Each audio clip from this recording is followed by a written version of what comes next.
Shout out di ako anang laundry shop sa Tambulig.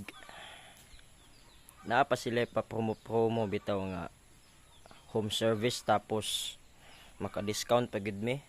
Ning avail pod mi kami pod nga ilarunon kay dagway. Ning avail pod kay maka-discount ko diay kayo.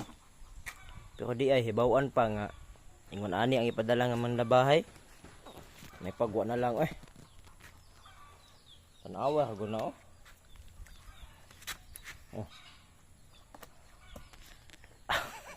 ang among habol diri nga gamay kay buling unta unan. Gihimong trapo. Trawa ko na butang semento ay bras.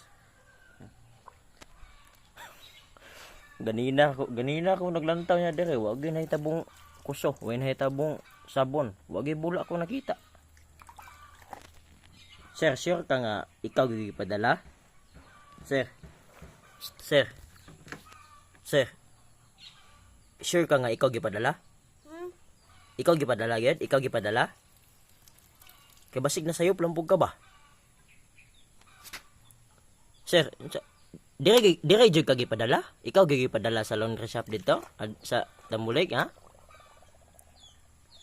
Matay way ka nakita sabon, wa ko kagdungog nanguso ka. Ganiha ka man ka nagkumot-kumot ana.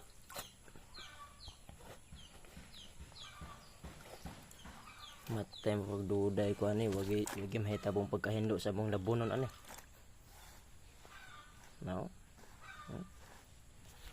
Balik-balik rin sa tuslo. Naingog nangapi sa buntag sayo ba? Kaya bitong pandesal nga gisig tuslo sa kape.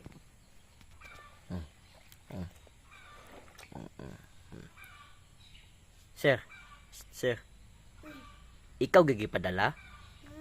Wala gid ka na sayop? Ha? Wala jud ka na sayop og anhe? Ha? Stilan.